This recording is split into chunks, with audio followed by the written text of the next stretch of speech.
तो हम क्या लिख रहे थे, कुछ पॉइंट्स लिख रहे थे इलास्टिसिटी के बारे में। तो मैंने सबसे पहला पॉइंट लिखाया था कि अगर परफेक्टली रिजिड बॉडी है तो उसकी इलास्टिसिटी क्या होगी, इनफाइनाइट होगी। यस और नो? फिर मैंने क्या कहा आपसे कि अगर हमारे पास लिक्विड और गैसेज है तो उनके पास सिर्फ क्या है, बल्क मॉडुलस ऑफ इलास्टिसिटी। ठीक है, इतनी बात। और सॉलिड के पास तीनों मॉडुलस ऑफ इलास्टिसिटी होती हैं। एक मिनट, हाँ जगबीर, ठीक है ठीक है ठीक है, कोई दिक्कत नहीं, ठीक है ठीक है। अब अगला क्या था बेटा हमारे पास, लिखो इलास्टिसिटी ऑफ मटेरियल। अगला point, elasticity of material, elasticity of material increases on hammering and rolling, on hammering and rolling। इसका मतलब क्या होता है, मतलब अगर किसी ने वो देखे हो जो हल वगैरह में यूज किए जाते हैं, वो हर सीजन के बाद ले जा करके उनको क्या करते हैं, गर्म करके पिटवाते हैं। यस और नो? पता है सर। जिनको नहीं पता है मतलब उन्होंने कुछ देखा ही नहीं फिर जीवन में। किसान क्या करता है, हर सीजन के बाद में, मतलब जैसे जुताई हो जाने के बाद कुछ दिनों के लिए उसका सामान सारा पड़ा रह जाता है।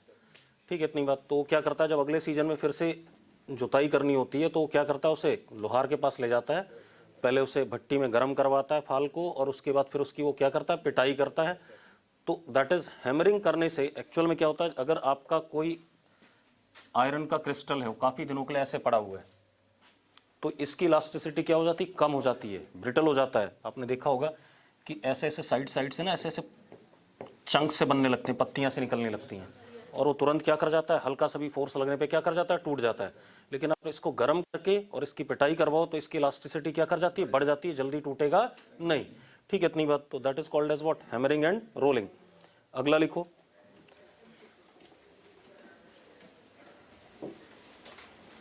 एनीलिंग, ANNEALING,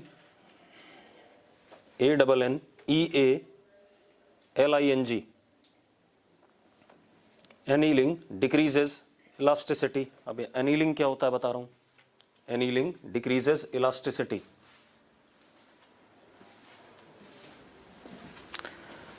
अगर काफी समय तक के लिए कोई मतलब सॉलिड पड़ा रहे तो उसमें क्या होता है, जैसे आयरन की बात करें, ये हिस्सा अलग से बाउंड हो जाएगा, ये अलग से बाउंड हो जाएगा, ऐसे ऐसे बहुत सारे चंक्स बन जाएंगे, इसमें क्रिस्टल बन जाएंगे। और जब भी आप फोर्स लगाओगे, अगर आपने यहां पर फोर्स लगाया तो ये हिस्सा टूट के क्या कर जाता है, बाहर गिर जाता है। That is called as what, annealing. लेकिन ये तब होता है जब बहुत दिनों के बगैर किसी छेड़छाड़ के किसी मटेरियल को छोड़ दो, तो उसकी इलास्टिसिटी क्या कर जाएगी, घट जाएगी। अगला लिखो, प्रेजेंस ऑफ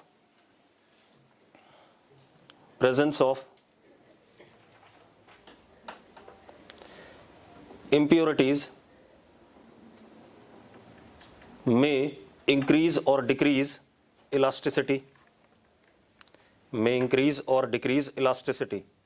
मतलब अगर आप impurities ऐड करते हो तो कुछ impurities elasticity बढ़ा सकती हैं, कुछ impurities क्या कर सकती हैं, घटा सकती हैं। जैसे हम कहें कि कुछ अलॉयज हम बनाते हैं जिनकी इलास्टिसिटी क्या, हमें क्या करना होता है, मटेरियल की इलास्टिसिटी बढ़ानी होती है, तो हम कुछ अलॉयज बना लेते हैं। ठीक है, इतनी वजह से फॉस्फोरस, ब्रोंज, ठीक है, तो क्वार्ट्ज, ये सारे अलॉयज हमारे क्या हैं, इलास्टिसिटी बढ़ाने के लिए हमने इनको प्रिपेयर करा है। ठीक है, अगला लिखो, ये तो हो गई बात। अब हम बात करें थोड़ा सा अलग कहानी। ठीक है,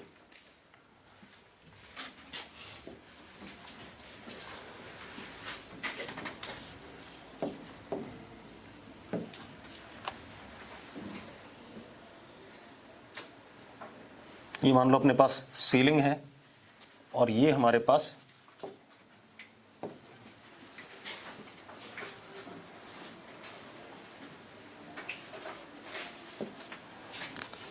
वायर है।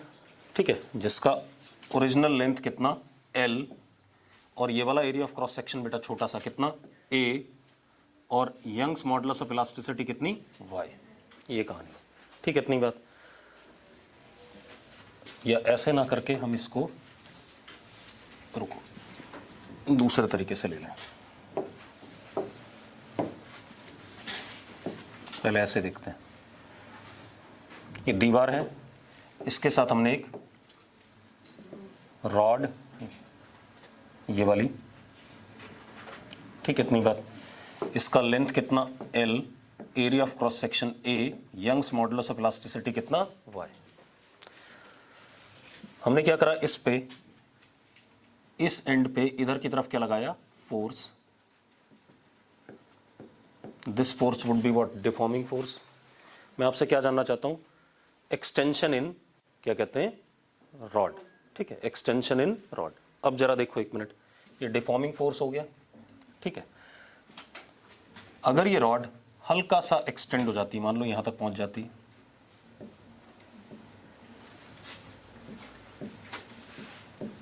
तो this is what, delta L, yes और नो, डेल्टा एल हो गया कि नहीं हो गया, ठीक है। जब ये डेल्टा एल आया इधर की तरफ, क्या हुआ, ये एक्सटेंशन,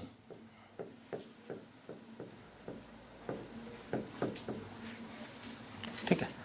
तो अंदर की तरफ क्या डेवलप हुआ, इस पे एफ आर, यस और नो, हाँ या ना, ठीक है। अब मजेदार बात देखो एक मिनट, हमें पता है stress is equal to Young's modulus into strain, पता है कि नहीं पता है, ठीक है। What is stress, stress is F R upon area of cross section, मानते हो या नहीं मानते हो, is equal to y delta L upon original length, yes और नो। एक चीज जरूर है, डेल्टा एल राइट था और रिस्टोरिंग फोर्स किधर है, लेफ्ट है, तो इसके सामने क्या लगा दिया मैंने, माइनस साइन, सिर्फ डायरेक्शन को इंडिकेट कराने के लिए, ठीक है। अब जरा देखो एक मिनट, तो डेल्टा एल किसके बराबर आ गया, सबसे पहले देखो, delta L in magnitude it is, और एफ आर किसके बराबर है, एफ के बराबर है। मैं इसको ये भी तो लिख सकता हूं, एफ अपॉन ए भी लिख सकता था। तो जरा देखो, delta L is F L upon Y into A, लिख सकता हूं या नहीं लिख सकता हूं, माइनस नहीं, एफ लिखा है, ठीक है। तो मैग्नीट्यूड क्लियर, इतनी बात। तो ये लेंथ आ गया, एक्सटेंशन आ गया, ठीक है। अब यहां पर एक मजेदार सा रिजल्ट देखना, F restoring is equal to minus Y A upon L into delta L.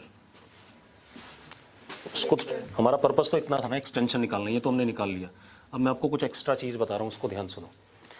Restoring force is minus Y A upon L into delta L.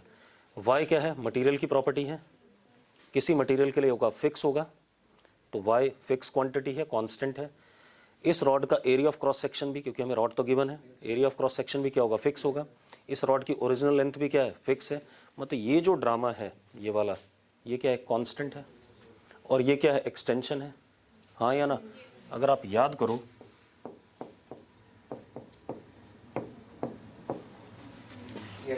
याद हो रहा है कुछ ऐसा, अगर हम स्प्रिंग से कंपेयर करें इसे, ठीक है, इतनी बात। तो x वाज व्हाट, एक्सटेंशन, ठीक है, इतनी बात। और k क्या था, स्टिफनेस कांस्टेंट, याद आ रहा है कि नहीं आ रहा है। तो ये रॉड भी कुछ कुछ ऐसा ही बिहेव कर रही है, इसका k किसके बराबर हो गया, वाई ए अपॉन एल के बराबर, हाँ या ना। तो जो इस रॉड का स्टिफनेस कांस्टेंट है या इलास्टिसिटी कांस्टेंट जिसको कहेंगे,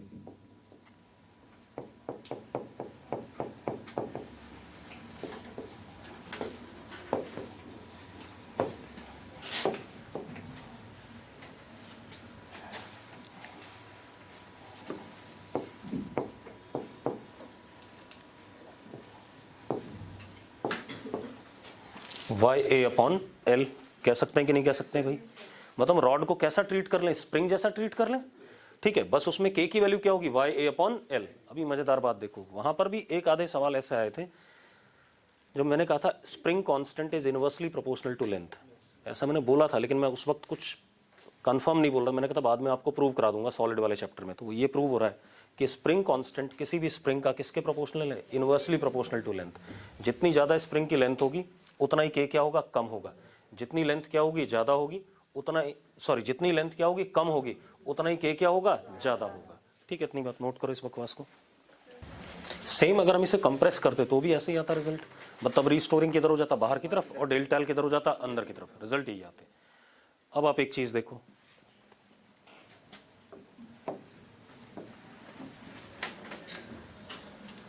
ये छत है,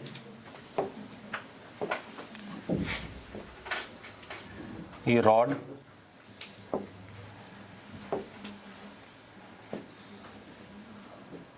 ये ब्लॉक, ठीक है। अब क्या कहानी है, ब्लॉक का मास कितना, capital M, rod negligible mass, मतलब अगर कैपिटल एम 1000 किलो का है तो रॉड 2 ग्राम की है तो उसको नेग्लिजिबल ही करते हैं, क्लियर इतनी बात, ठीक है, नेग्लिजिबल। हाँ लेकिन रॉड का length L, area of cross section A, Young's modulus of elasticity Y। अब रॉड में कितना एक्सटेंशन होगा ये बात करनी है, ठीक है, रॉड में कितना एक्सटेंशन, ठीक है। तो अब आप देखो एक मिनट, नीचे क्या लग रहा होगा, mg लगेगा कि नहीं लगेगा, ध्यान सुनते रहो। अब जब mg लगेगा बेटा तो mg ही इस क्रॉस सेक्शन पे क्या आ जाएगा, डिफॉर्मिंग फोर्स आ जाएगा रॉड के। अरे यहाँ पर T डेवलप होगा, T would be equal to what, mg, हाँ या ना, T किसके बराबर हो जाएगा, mg के, ठीक है। T अगर mg के बराबर हुआ तो mg क्या हो गया हमारा, डिफॉर्मिंग फोर्स, पक्का क्लियर है, ठीक है। तो अब stress is equal to Young's modulus of elasticity into what, strain, यही है या नहीं है।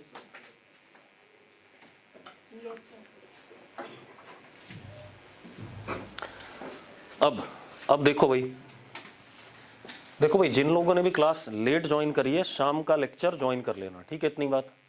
अरे क्लियर है, शाम को 4 बजे फिजिक्स की क्लास होगी, वो लोग उस वक्त ज्वाइन कर लेना, ठीक है, आपको दोबारा समझ में आ जाएगा। अब इसको क्या लिख सकते हैं, mg अपॉन व्हाट, a, अरे stress is equal to what, deforming force upon area of cross section is equal to Young's modulus of elasticity into delta L upon L। तो मुझे डेल्टा L निकालना था, आ गया, डेल्टा L कितना आ गया,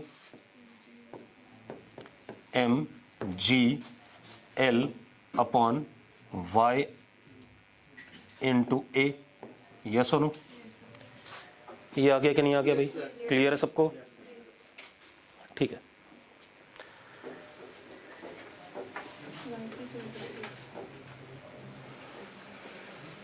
clear है भाई, यस सर।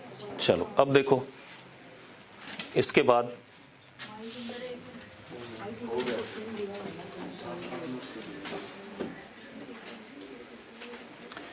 कोई दिक्कत नहीं इसमें,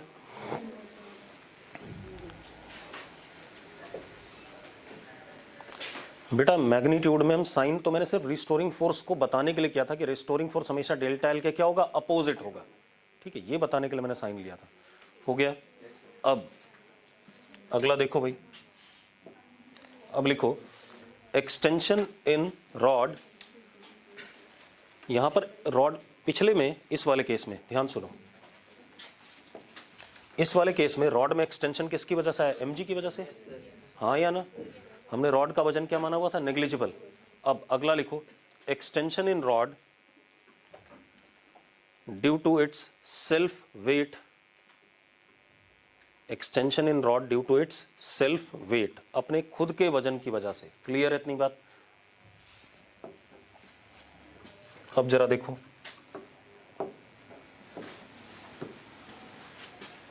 ये सीलिंग है,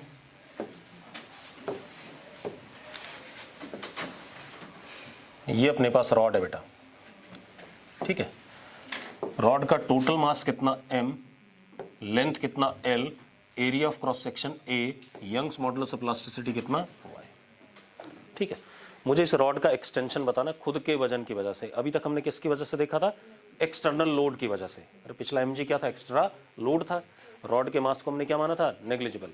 अब देखो भाई ध्यान सुनना, इस रॉड का मास है, मास है तो सबसे पहले आपको एक चीज पढ़ाई हुई है मैंने,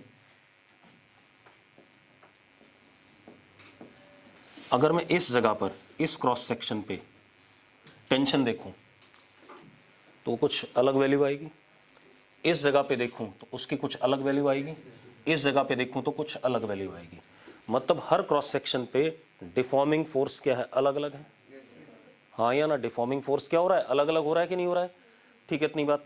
भाई आपने निकाला हुआ है न्यूटन्स लॉ में, अगर मैं इसके दो हिस्से करूं, इसका फ्री बॉडी डायग्राम बनाऊं, ठीक है, आप एक काम कर लो, दो यहीं पे देख लो, इस पोर्शन को अलग से देखो, ऊपर वाले को अलग से देखो, तो आपको क्या दिख रहा है, नीचे वाले हिस्से पे यहां पर वेट क्या लग रहा होगा, m/l into x into g. इतना ही मास है कि नहीं है नीचे वाले हिस्से का, और इतना ही है कि नहीं है। m/l is mass of unit length into X is mass of this portion into g, इतना वेट हो गया। और क्योंकि ये यहाँ पर रेस्ट पे है तो इस जगह पर इतना ही क्या डेवलप हो रहा होगा, इसके ऊपर टेंशन T, हाँ या ना, अरे यस और नो। और उतना ही T ऊपर वाले हिस्से पे डेवलप होगा कि नहीं होगा, एक्शन तो क्या, रिएक्शन। ठीक है, तो सबसे पहले हमने T निकाल लिया and T comes out to be m/l g into what x, ये T आ गया। अब मैं सिर्फ इस हिस्से को देख रहा हूं क्योंकि मैं इस जगह पर डिफॉर्मिंग फोर्स देख रहा हूं। ठीक है, तो चलो अब देखो,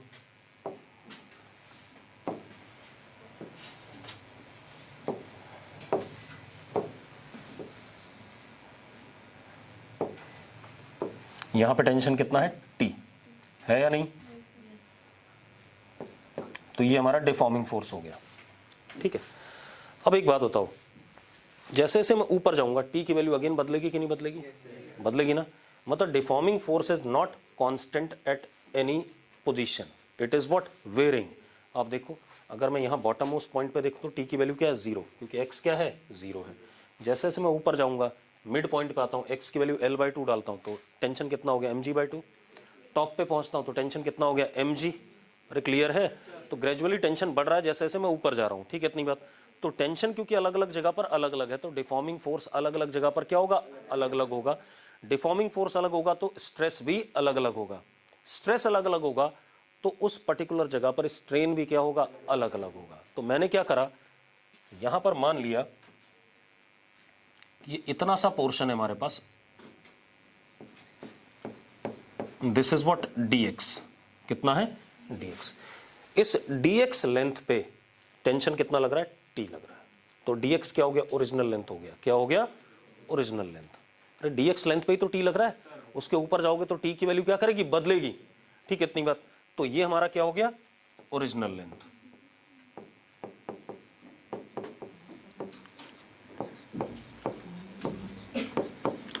और T के लगने के बाद, डिफॉर्मिंग फोर्स के लगने के बाद इस लेंथ में थोड़ा सा क्या आया होगा, चेंज। तो मैंने मान लिया dz is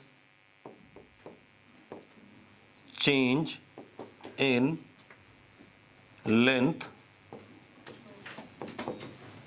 of dx when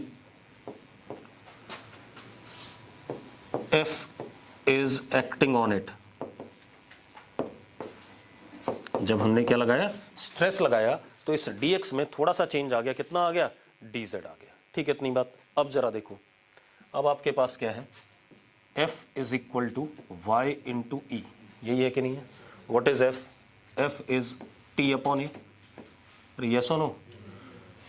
Y E कितना, change in length dz and original length is what, dx। ये आ गया कि नहीं आ गया अपने पास, हाँ या ना। बेटा देखो, जिसके वीडियोस ब्लर आ रही हैं, जो भी हो रहा है, वो शाम का लेक्चर अटेंड कर लेना। ठीक है, इतनी बात। आपके पास ऑप्शन है, क्योंकि आज नेट कनेक्टिविटी वीक है, तो शाम वाले लेक्चर को ज्वाइन कर लेना।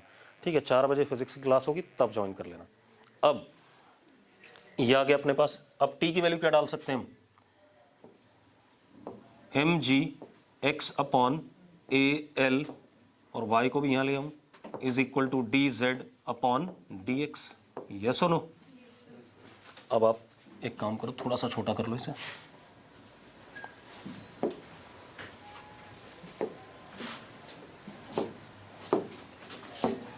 अब देखो भाई, यहां से क्या आ गया, dz is equal to mg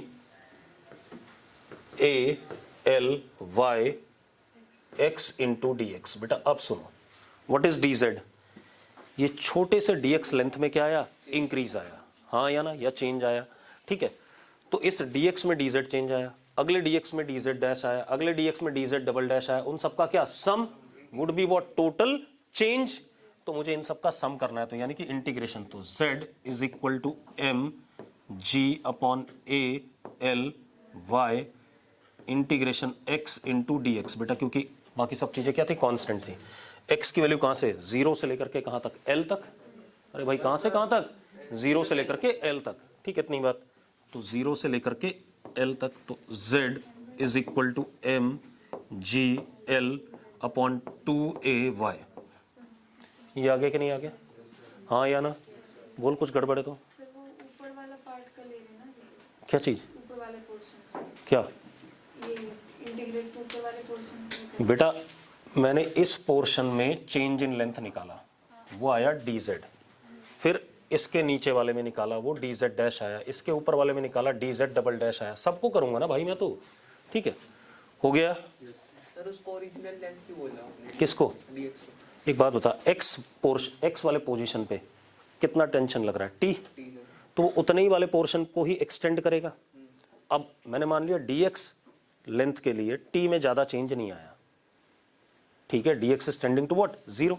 ठीक है, तो उस dx पोर्शन के लिए टेंशन कितना है, t है। एक बात बता, जब तू वर्क डन भी निकालता है f डॉट ds करता है, अगर वेरिएबल फोर्स है तो ये मानता है कि उस ds के लिए फोर्स क्या है, नियरली कांस्टेंट है। यही कर रहा हूं मैं। हो गया भाई। अब देखो यार, इतनी बात हो गई, हो गया, कोई इशू है। अब अगर मैं दोनों चीजें ला दूं साथ में, रॉड का मास भी कह दूं और किसका, नीचे ब्लॉक भी लटका दूं, तो जो एक्सटेंशन आएगा दोनों का क्या आएगा, टोटल सम आएगा कि नहीं आएगा। ठीक है, तो जरा देखो अगला डायग्राम।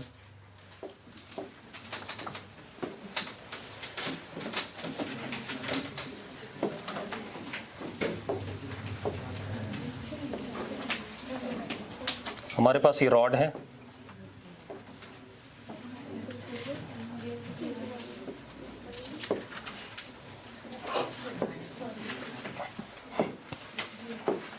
ब्लॉक का मास एम बी, रॉड का मास एम आर। ठीक है, length L, area of cross section A. क्या दिक्कत है, ऐसे चिपका दिया, यहां वेल्ड कर दिया। ठीक है, इतनी बात, ये कहानी है। अब मुझे टोटल एक्सटेंशन बताना है, तो एक तो इसके वजन की वजह से हुआ था, वो हम पहले निकाल चुके थे, और एक बार इसके खुद के वजन की वजह से हुआ था, हमने दूसरी बार में निकाला। यस और नो। तो total extension z is z due to load plus z due to self weight. Yes और नो। तो चलो देखो, ये कितना आया था, M B into G into L upon A Y. देखो जरा, ऐसे आया था, प्लस ये आया था M rod G L upon 2ay। याद है, ऐसे आया कि नहीं आया, ये सुनो। ठीक है, हो गया, बढ़े आगे।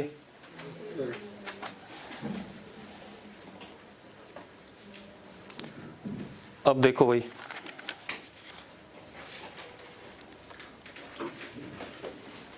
मिटा दूं, अब लिखो इलास्टिक पोटेंशियल एनर्जी स्टोर्ड इन rod, elastic potential energy stored इन रॉड।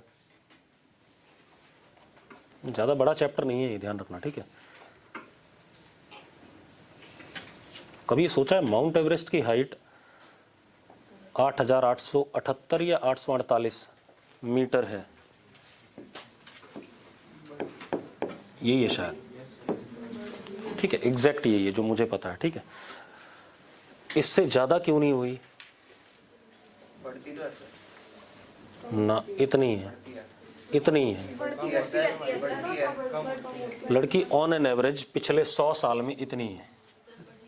सर आप सर्च मार के देखो। हाँ, सर्च मार के देखो। बढ़ती है एवरेज। तो सर्च मार के देख ले कि हाइट, एक पर्टिकुलर हाइट से ज्यादा किसी माउंटेन की हाइट नहीं हो सकती है।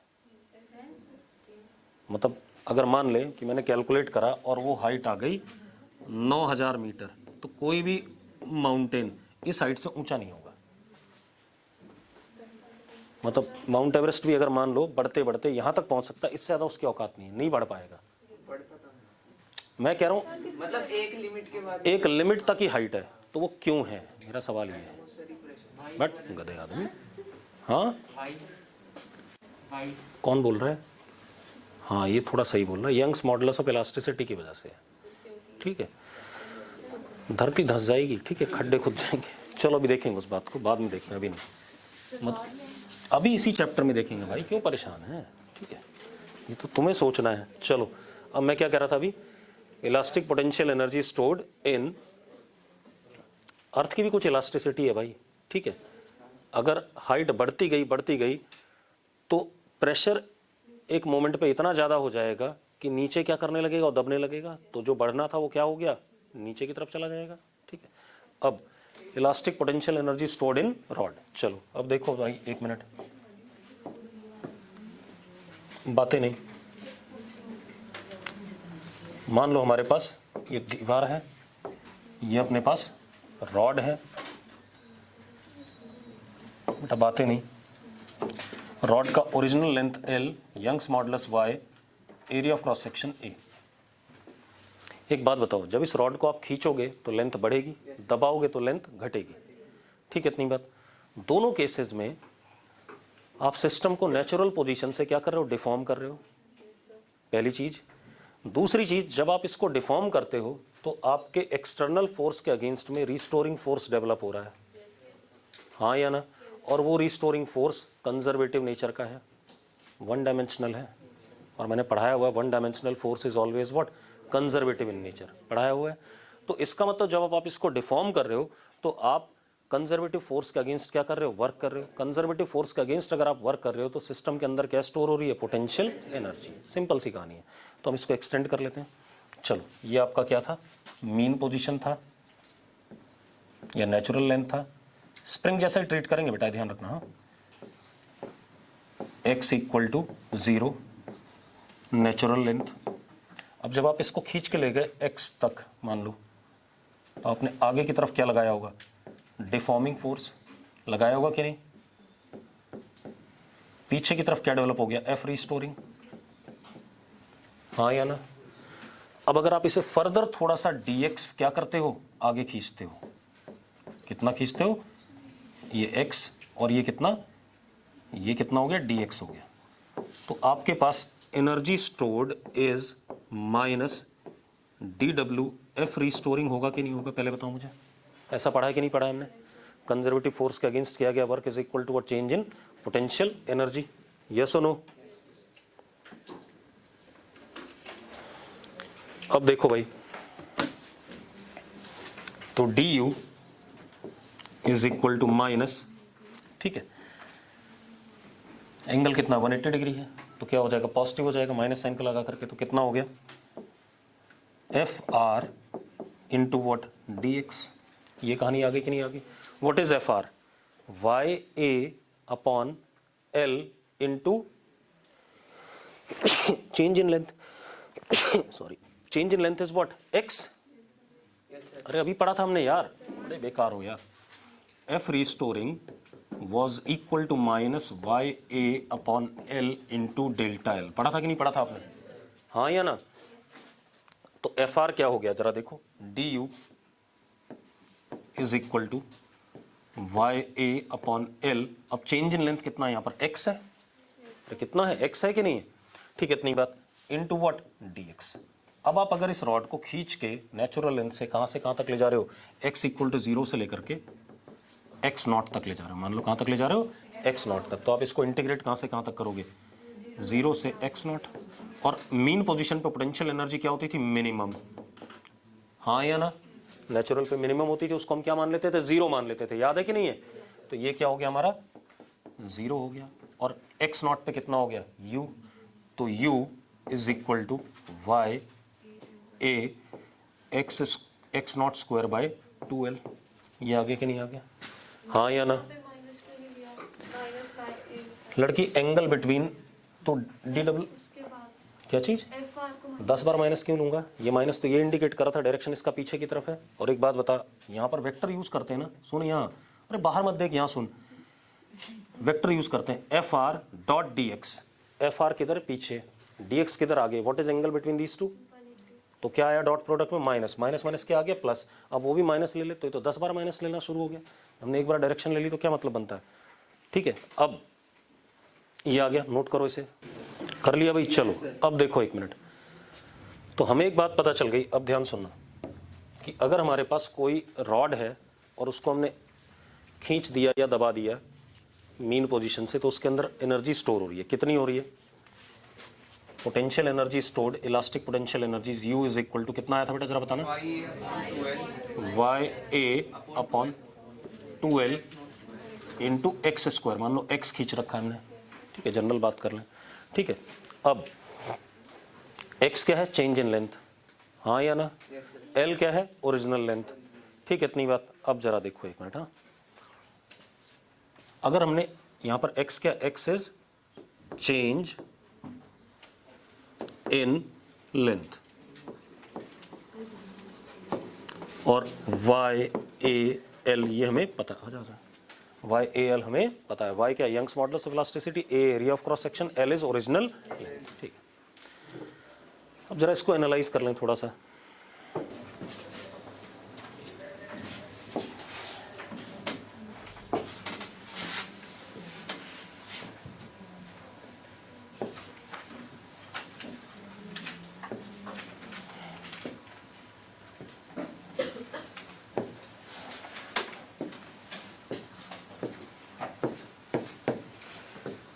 ऐसा कुछ है, हाँ या ना। अब आप एक काम करो, ये तो हो गया, ये क्या चीज है? Elastic potential energy.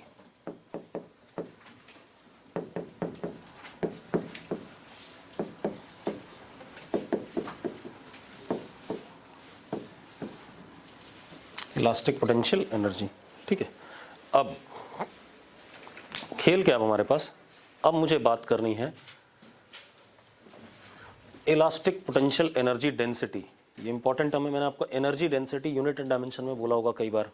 Energy density होता है potential energy per unit volume, per unit volume, बस इतना सा। तो हम क्या करेंगे, अब मैं क्या लिखने जा रहा हूं, इलास्टिक पोटेंशियल, ये रुको अभी इसी को कन्वर्ट करते हैं, बाद में लिख लेंगे। ये U है, मैंने क्या करा बेटा, U is equal to elastic potential energy को लिखा Y upon 2L square AL into X square. ऐसा लिख सकता हूं कि नहीं लिख सकता? मैंने L से मल्टीप्लाई L से डिवाइड कर दिया। This becomes what? Volume of rod. अरे वॉल्यूम ऑफ ओरिजिनल रॉड आ गया कि नहीं आ गया? ठीक है, रुके रहो अभी। And x upon L is what? E। Yes sir. बड़े बेकार हो यार, यहीं पर देखो, F is equal to Y into what? E, हाँ या ना, ठीक है, इतनी बात। तो F कितना होता था जो आपने फोर्स लगाया था? फोर्स कितना होता था अगर आप याद करो? YA upon L into x, यही फोर्स होता था। चलो फोर्स बाद में, पहले ऐसे देखो,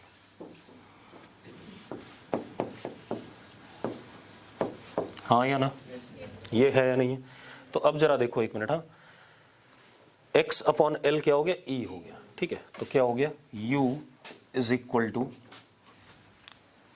Y E square AL upon 2। ये आया कि नहीं आया?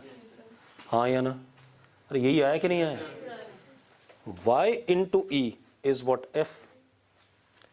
तो U is equal to half stress into strain into volume. ये आया कि नहीं आया? Elastic potential energy, half stress into strain into volume. मैंने ऐसे बना दिया, मैं सिर्फ बना रहा हूं फालतू, वरना तो ये था ही बहुत, है ना। लेकिन मैंने इसको इस तरीके से बना दिया कि half stress into strain into volume of rod is what? Elastic potential energy. Note करो इसे।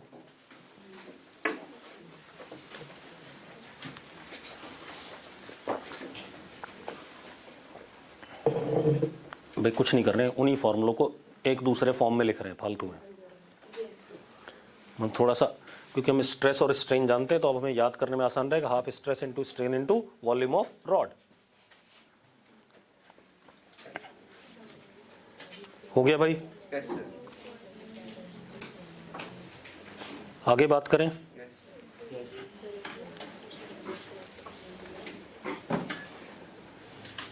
अब मजेदार बात देखो, अब यहां पर मैं इलास्टिक पोटेंशियल एनर्जी डेंसिटी भी आसानी से कह सकता हूं। एनर्जी डेंसिटी क्या होती है? Potential energy per unit volume. ठीक है, तो वो आसानी से कह सकते हैं।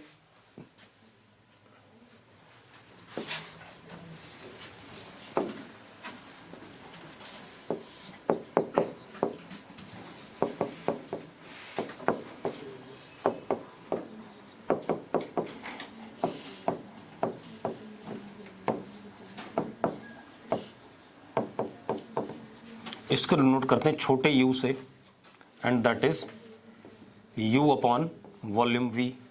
तो that would be simply what? Half stress into strain. ये आ जाएगा कि नहीं आ जाएगा? अरे यस और नो?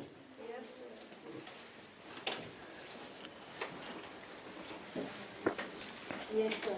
हो गया भाई?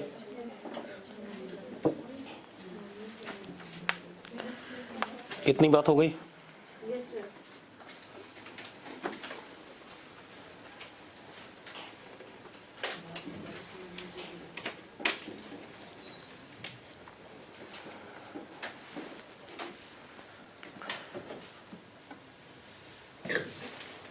चलो अब देखो, आगे बढ़ते हैं।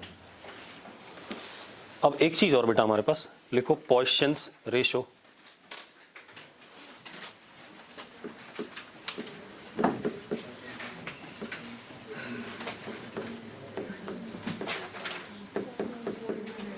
केमिस्ट्री में पढ़ा है कहीं? है पढ़ा होगा, नो सर, पढ़ा होगा, नहीं पढ़ा। पढ़ा है भाई, फॉर्मूला थर्मोडायनेमिक्स में पढ़ा है। इस नाम से नहीं पढ़ा, इस नाम से नहीं पढ़ा होगा।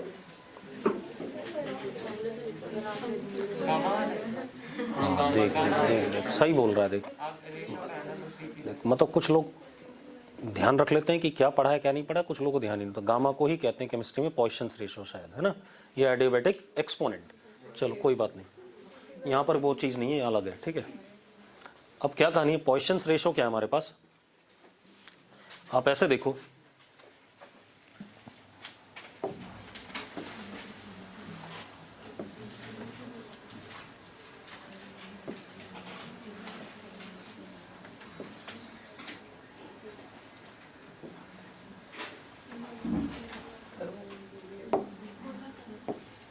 बोला होगा, तुम लोग गधे हो, तुम्हें समझ में नहीं आता, बस मैं क्या कर सकता हूँ।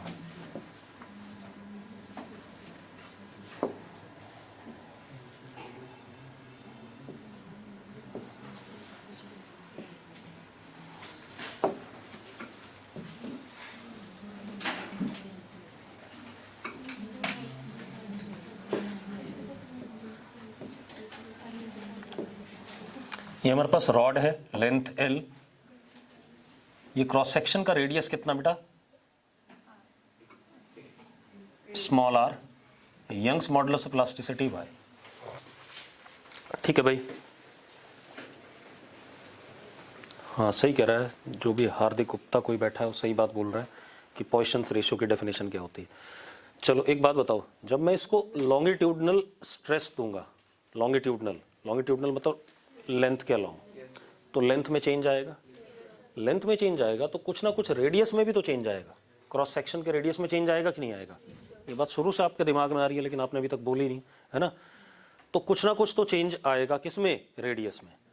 तो जो रेडियस में चेंज आता है उसको हम कहते हैं लेटरल स्ट्रेन, और जो लेंथ में चेंज आता है, ठीक है, उसके स्ट्रेन को हम क्या कहेंगे? Longitudinal strain. और उन दोनों के रेशो को हम क्या कहते हैं? पॉइसन्स रेशो। तो क्या कहानी है? पॉइसन्स ratio is denoted by sigma and it is lateral strain मतलब delta r upon r, radius का चेंज अपॉन ओरिजिनल रेडियस। ठीक है, लेटरल स्ट्रेन अपॉन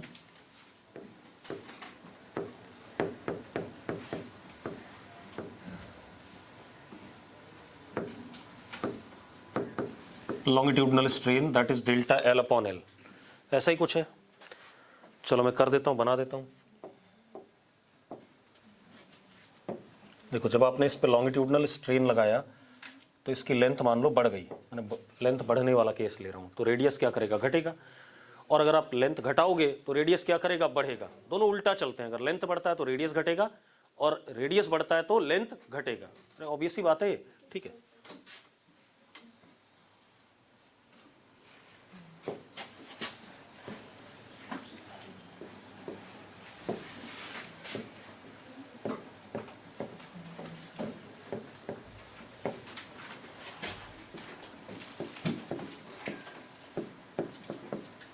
ये आ गया हमारे पास।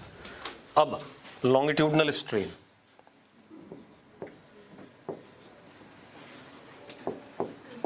डेल्टा एल अपॉन एल, ये सुनो। और lateral strain delta R upon R, हाँ या ना। अब एक चीज जरूर होगी, ये नेगेटिव होगा। अरे लेंथ बढ़ रही है तो डेल्टा आर क्या होगा, छोटा होगा कि नहीं होगा पुराने वाले से, तो इसलिए नेगेटिव लगा दिया। अब इसको अगर हम यहां पुट कर दें तो sigma is equal to minus delta R upon delta L upon L. ये आ गया कि नहीं आ गया, यूनिटलेस एंड डायमेंशनलेस है या नहीं।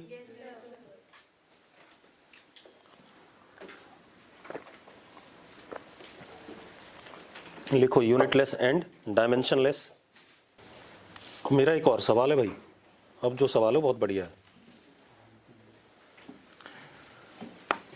हार्दिक गुप्ता जो भी बालक था वो भी बताएगा। देखो जब मैंने इस रॉड को खींचा है, ठीक है, तो इसका लेंथ बढ़ गया, रेडियस घट गया, ठीक है। अगर पुराने वाले सिस्टम का, ये पुरानी वाली रॉड का वॉल्यूम V था, तो इस नए वाले का वॉल्यूम V डैश आया, जो नई वाली रॉड बनी खींचने पे। क्या दोनों वॉल्यूम बराबर हैं या अलग अलग हैं? 10 तक तो हम यही करते हैं, बराबर, हाँ या ना। क्यों फर्क पड़ेगा, शायद, क्यों, मतलब फालतू बातें कर रहा है। वही मटीरियल, यही पढ़ा है हमने 10 तक की भैया। एक सिलेंडर था, उसको हमने स्ट्रेच कर दिया तो उसका वॉल्यूम क्या रहता है, सेम। और रेजिस्टेंस वाले सवाल भी करे हमने कि लेंथ 2 टाइम करी तो रेजिस्टेंस 4 गुनी हो गई, लेंथ इतने टाइम करी तो इतना हो गया, जो भी है, ठीक है। करा है कि नहीं करा है? उनमें सब में वॉल्यूम क्या लेते थे, सेम लेते थे। तो मेरा सवाल यही, V डैश और V बराबर होंगे क्या? गुप्ता जी आप भी बताओ। हार्दिक गुप्ता कह रहा नहीं, बता क्यों नहीं। मैथमेटिकली ये लेके आ कि बराबर नहीं होंगे। सर क्योंकि यहाँ पे रेडियस डिक्रीज नहीं हो रही है। वैसे दिखने में तो नहीं करना। हे भगवान, चलो गुप्ता जी बताओ। ये नहीं पता है ना, चलो मैं बताता हूँ। ये फालतू, फिर तुझे कैसे पता कि ये चेंज होगी, जब नहीं पता तो नहीं पता। चलो देखो, लिखो, मतलब ये सवाल मेडिकल में और जेई मेंस में सीधे सीधे आया हुआ कई बार। लिखो, if Poisson's ratio is half, if Poisson's ratio is half for a material, if Poisson's ratio is half for a material, अगर किसी मटेरियल के लिए Poisson's ratio हाफ है, if Poisson's ratio is half for a material, then volume of rod do not change, and for all other values of Poisson's ratio volume will change.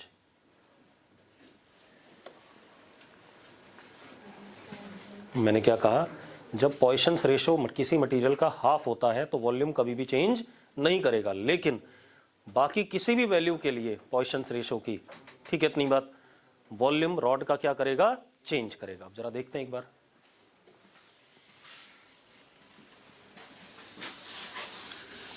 आपके पास rod है, उसका original volume pi R square L, यही है कि नहीं है, ठीक है। अब आप एक चीज देखो, V एल पे भी डिपेंड कर रहा है, आर पे भी डिपेंड कर रहा है, हाँ या ना। अरे यस और नो भाई, और दोनों वेरी भी कर रहे हैं। जब मैं रॉड को खींच रहा हूं तो एल भी बदल रहा है, आर भी बदल रहा है, ठीक है, इतनी बात। तो एक काम करो, मैंने लॉग ले दिया दोनों साइड।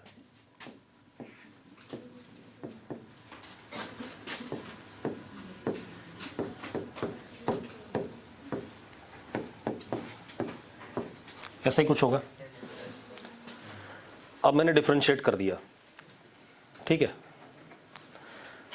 तो क्या आया 1/v dv, पाई कांस्टेंट है 0, 2 dr/r, अरे log r का क्या होगा 1/r होगा, उसका dr क्योंकि r भी वेरिएबल है, प्लस dl/l, ये आ रहा है कि नहीं आ रहा है,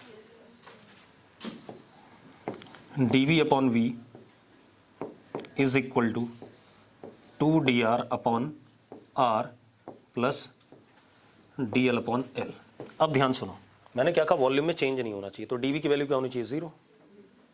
अरे for no change in volume dv must be equal to 0 और नॉट, ठीक है।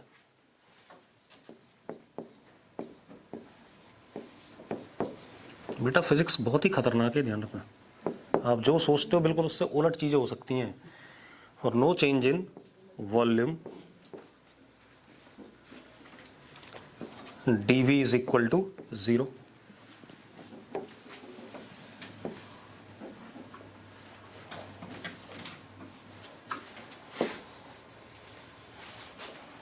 तो लेफ्ट हैंड साइड क्या हो गया 0 हो गया, इज इक्वल टू,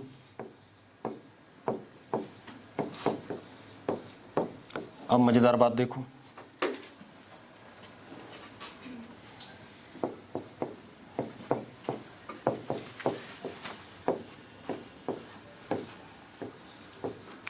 ये बन गया कि नहीं बन गया, ये किसके बराबर है, सिग्मा के बराबर है। सिग्मा की वैल्यू कितने के लिए आ रहा है, हाफ के लिए आ रहा है भाई, ठीक है, इतनी बात। तो पॉइसंस रेशो जब हाफ होगा तो वॉल्यूम में चेंज नहीं होगा किसी भी सॉलिड मटेरियल में, ठीक है भाई।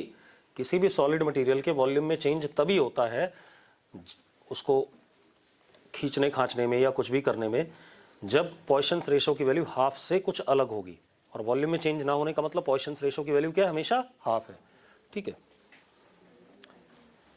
आगे बढ़े भाई,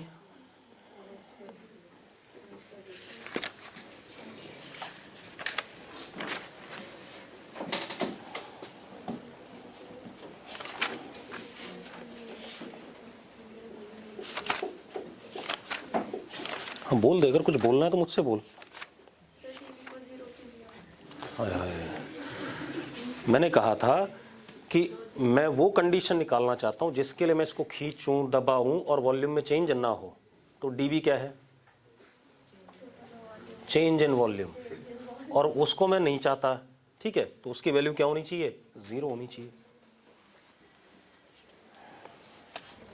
ठीक है भाई। अगला क्वेश्चन देखो, हमारे पास ये रॉड है,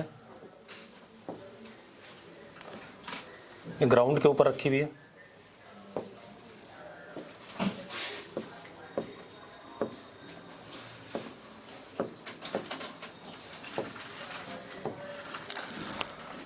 रॉड का length L, area of cross section A, Young's modulus of elasticity Y, इस पे इधर की तरफ हमने ऐसे करके फोर्स लगाया F, find extension in the rod, find extension in the rod.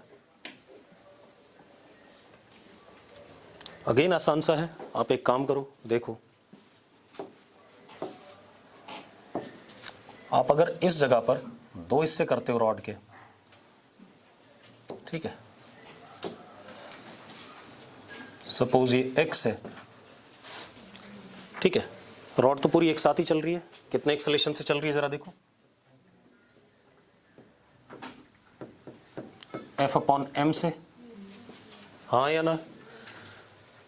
अब जब आप इसके 2 हिस्से करोगे तो इस वाले हिस्से पे ऐसे करके पीछे की तरफ क्या लगेगा, T, और पीछे वाले को कौन चला रहा होगा, ये T, हाँ या ना, एक्शन और रिएक्शन डेवलप होता है।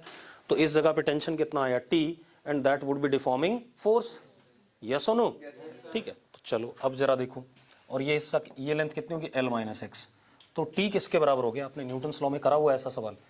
तो ये T इस पीछे वाले हिस्से को चला रहा है, तो T is equal to mass of पीछे वाला हिस्सा, मास ऑफ पीछे वाला हिस्सा कितना, m/L into L - x into A is what, F/m,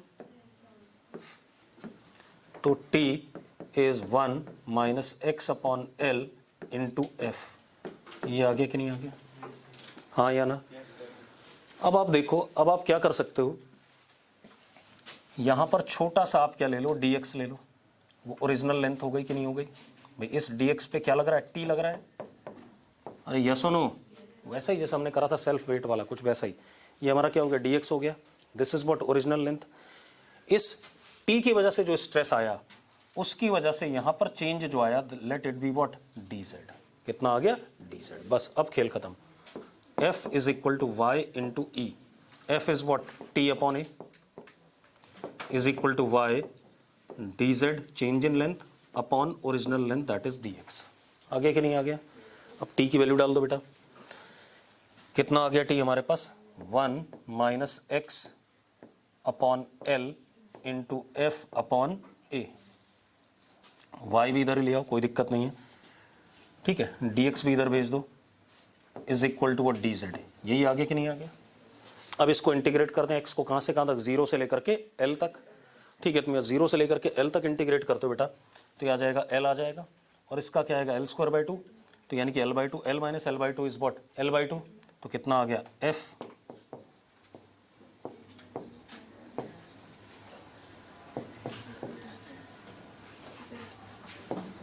आ गया कि नहीं आ गया।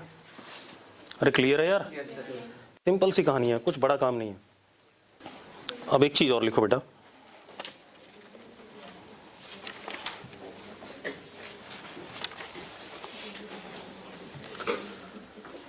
लिखो stress strain curve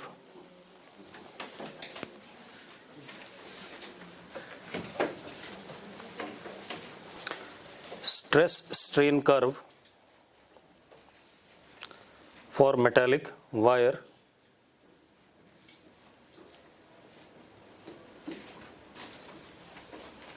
or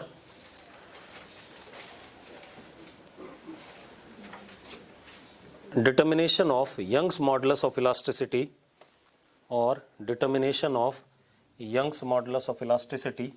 of metallic wire by Searle's method. Young's modulus of elasticity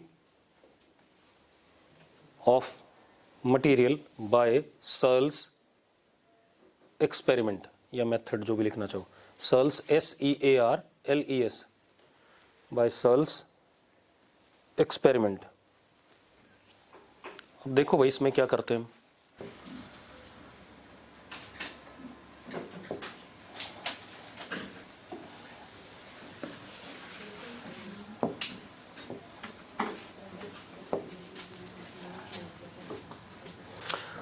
अब इसमें हमारे पास क्या है,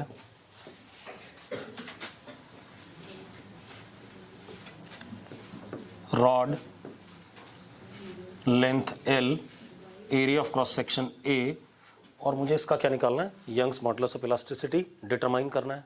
अरे यस और नो, तो मैं बोल ही रहा हूं कि आपको यंग्स मॉडुलस ऑफ इलास्टिसिटी बताना है। हाँ एक चीज और, इसका मास कैसा,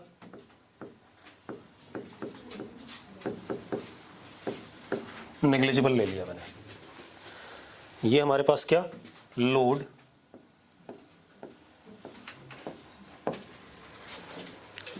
ठीक है। हम करते क्या हैं, रॉड की लेंथ मीटर स्केल से मेजर कर लेंगे। लेंथ मेजर कर लो कि नहीं। एरिया ऑफ क्रॉस सेक्शन उसका स्क्रू गॉज वगैरह से मेजर कर लेंगे, या वर्नियर कैलिपर वगैरह से मेजर कर लेंगे। तो AL हमें पता है, ठीक है। ये लोड है ऑफ ग्रेजुअली इंक्रीजिंग मास। मतलब लोड क्या है, एक मतलब हमने पैन सा लटका रखा है इस रॉड के साथ में, उसमें हमने पहले 5 ग्राम वजन डाला, फिर रीडिंग ली, फिर हमने 10 ग्राम डाला, फिर 15 ग्राम डाला। ग्रेजुअली धीरे धीरे क्या कर रहे हैं, वजन को बढ़ा रहे हैं, ठीक है। इतनी बात। तो अगर हम वजन को ग्रेजुअली बढ़ाएंगे तो डिफॉर्मिंग फोर्स क्या करेगा, बढ़ेगा। डिफॉर्मिंग फोर्स बढ़ेगा तो क्या बढ़ेगा, स्ट्रेस बढ़ेगा। स्ट्रेस बढ़ेगा तो आपका क्या बढ़ेगा, स्ट्रेन भी बढ़ेगा, हाँ या ना।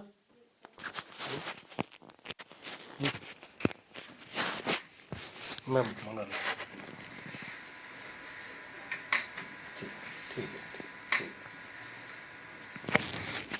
अब देखो भाई क्या कहानी है हमारे पास, तो लिखो जरा, लिखो this metallic wire is subjected to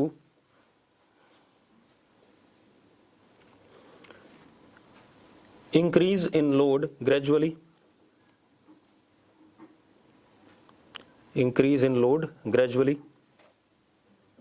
ठीक है, में लोड ग्रेजुअली क्या करेगा, बढ़ेगा, यस और नो, ठीक है। अब जरा देखो ग्रेजुअली लोड क्या करेगा, बढ़ेगा। अब ध्यान सुनो, अगर लोड ग्रेजुअली बढ़ता है तो लिखो thereby stress on wire increases, thereby stress on wire increases,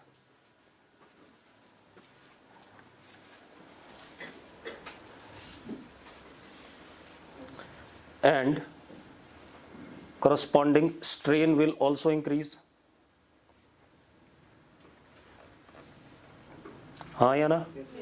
चलो अब मैं क्या कर रहा हूं, जो मुझे एक्सपेरिमेंट करने के बाद स्ट्रेस और स्ट्रेन का क्या मिला, मुझे कर्व मिला, मैं उसको ड्रॉ कर रहा हूं। अलग अलग मेटालिक वायर के लिए अलग अलग मिलेगा, एल्युमिनियम के वायर के लिए अलग मिलेगा, मतलब कॉपर की वायर के लिए अलग मिलेगा, आयरन की वायर के लिए अलग मिलेगा, ठीक है। इतनी बात तो मैं एक जनरल सा बना रहा हूं, ठीक है, उसी से देख लेंगे। तो अब मैं कर्व बना रहा हूं, ठीक है।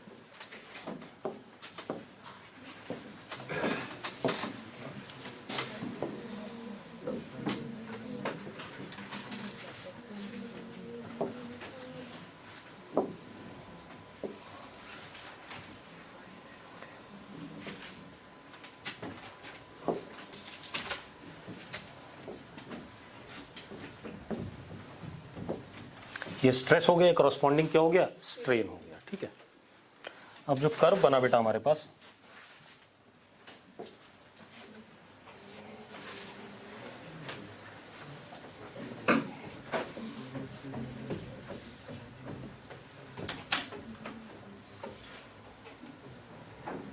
कुछ ऐसा, ठीक है, इतनी बात। अब ये O यहां से यहां तक बेटा स्ट्रेट लाइन है, कैसा है, straight line. This is A, this point is what, A,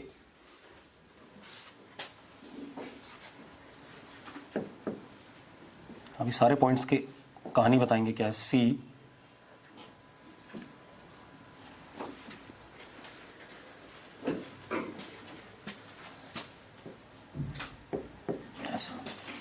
ठीक है। लिखो जरा, लिखो A प्रोपोर्शनैलिटी लिमिट, A वाले पॉइंट को क्या कहते हैं, प्रोपोर्शनैलिटी लिमिट। पहले आप पॉइंट्स के नाम लिख लो सबके, फिर बताऊंगा क्या यूज है इनका। A proportionality limit, B elastic limit, C plastic behaviour, plastic behaviour, C क्या हो गया, plastic behaviour, D fracture point, ठीक है। कभी कालरा वाले पे जाओ और वो जलेबी बना रहा होता है ना, तो उसकी चाशनी को जरा ढंग से देखो तो शायद ये ग्राफ क्लियर हो जाता है।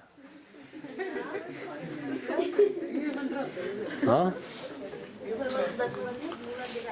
ना, उसको देखो तो प्रॉपरली यही समझ में आता है कि ये वाला ग्राफ बिल्कुल सही एक्सप्लेन हो रहा है। तो कभी देखा नहीं होगा आपने ध्यान से, चुपचाप बैठे रहे, कुछ तो सोचना पड़ता है वहाँ, इतनी देर वो वेट कराता रहता है जलेबी छानते, तो कम से कम कुछ तो देखो। अब देखो भाई, कम से कम देख ही लेते हैं ये क्या कर रहा है। अब देखो, अब क्या कहानी है हमारे पास। सबसे पहले मैंने बताया था आपको कि within elastic limit stress is directly proportional to strain, तो इसीलिए स्ट्रेट लाइन बन रहा है, ठीक है, इतनी बात। और B से पहले अगर मैं डिफॉर्मिंग फोर्स हटाता हूं तो बॉडी अपने आप को क्या करेगी, ओरिजिनल शेप में रीगेन कर लेगी। यही बताया था कि इलास्टिक लिमिट के अंदर अगर आप डिफॉर्मिंग फोर्स हटा दो तो बॉडी क्या करती है, अपने शेप को रीगेन कर लेती है। तो बी हमारा इलास्टिक लिमिट वाला पॉइंट है, ए हमारा वो वाला पॉइंट है जहां तक स्ट्रेस और स्ट्रेन डायरेक्टली प्रोपोर्शनल होंगे। मतलब बी से पहले अगर मैं कहीं पर भी लोड हटाता हूं तो बॉडी अपने शेप को क्या करेगी, रीगेन कर लेगी। लेकिन बी के बाद अगर मैं सी तक पहुंच गया, ठीक है इतनी बात, और सी के आगे कहीं भी जाता हूं, उसके बाद अगर मैं क्या करता हूं, लोड हटाता हूं, तो बॉडी अपने शेप को रीगेन नहीं करेगी, कुछ ना कुछ स्ट्रेन उसमें रह जाएगा। ठीक है, फर्दर अगर मैं स्ट्रेस को बढ़ाता हूं तो कभी ना कभी डी पर क्या कर जाएगा, टूट जाएगी वायर। ठीक है, तो इसको कल लिखेंगे, छोड़ दो इसे। ठीक है, इसको लिखने में टाइम लगेगा, हर पॉइंट एक्सप्लेन करना है। ठीक है।